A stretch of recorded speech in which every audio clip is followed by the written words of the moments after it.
You remember this lady, right? I mean, this is just, this is the epic soundbite from the podcast that the woman from Bud Light did, Alyssa Heinerscheid.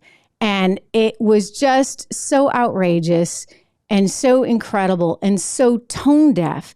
And while Brian Cornell hasn't been caught doing anything quite like that, I would still say these moves from the company are just actually literally tone deaf, right? I mean, over and over again, we've heard this, and I'm going to play it if I can find it, just because it's worth doing so, to remind us of how out of touch she was. Okay, we'll get to that in a second because I get something better. I mean, this is taking a life of its own on. The analyst community, as I mentioned, they haven't quite admitted the boycott problem. They are admitting that theft is a problem. They are admitting that overall economic challenges are a problem. But then, of course, you got something else going on. This Target song made it to #1 on iTunes, beating out Taylor Swift. That's not good. Yeah. Digital shoppers. Yeah. There's a cleanup on every aisle. Yeah. Target is targeting your kids. Yeah. They put a target on my back, but they're targeting your kids. They don't even need to ask, because you all know what it is. Yeah, that's why I keep it. Catchy, right? All right, so this is like worst nightmare ever for a management team. But it could have been avoided. It could have been prevented. Just like it could have been prevented over at Bud Light. If anyone there had any clue, if anyone bothered to even try and understand the customer base they had. I'm a businesswoman. I had a really clear job to do when I took over Bud Light. And it was, this brand is in decline. It's been in decline for a really long time. And if we do not attract young drinkers to come and drink this brand, there will be no future for Bud Light. So I had this super clear mandate. It's like, we need to evolve and elevate this incredibly iconic brand. And what I brought to that was a belief in, okay, what does evolve and elevate mean? It means inclusivity. It means shifting the tone.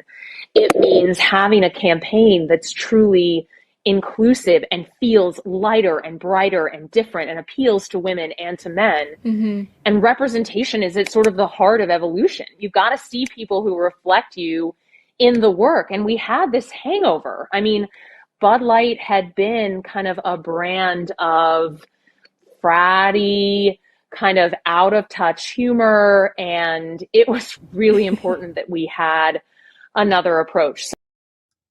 Hi, impressive carrying skills, right? I got some Bud Lights for us. So, I kept hearing about this thing called March Madness, and I thought we were all just having a hectic month, but it turns out it has something to do with sports. And I'm not sure exactly which sport, but either way, it's a cause to celebrate. This month, I celebrated my day 365 of womanhood, and Bud Light sent me possibly the best gift ever, a can with my face on it. Check out my Instagram story to see how you can enjoy March Madness with Bud Light and maybe win some money too. Ooh, best gift ever. The gift that keeps on giving. $27 billion and counting. That is how much this company has lost in terms of its overall value, its market cap on Wall Street. Ever since this little ordeal. You know, a lot of people thought in the beginning, it's not going to be such a big deal. You know, everybody will get over it. And my response was, nope. Like, this is one of those things where I don't know how they quite move forward in a productive way, because you just can't get it out of your head. You can't, right? Now, every time you see Bud Light, that's what you see. It is so sensational. It is so much a part of our psyche now and our thought process. And now it's just that Dylan Mulvaney beer. And then because the company reacted as they did, and they, oh my gosh, you know, what do we do? First of all, they took too long, and then they tried to say it was misinformation, and then they're like, eh. So they tried to have it both ways. They also came out with those weird commercials that were uber patriotic with country music and barbecues and stuff, and nobody bought it. It wasn't authentic. And as a result, they have angered everyone. So no one wants Bud Light. No one wants Anheuser-Busch.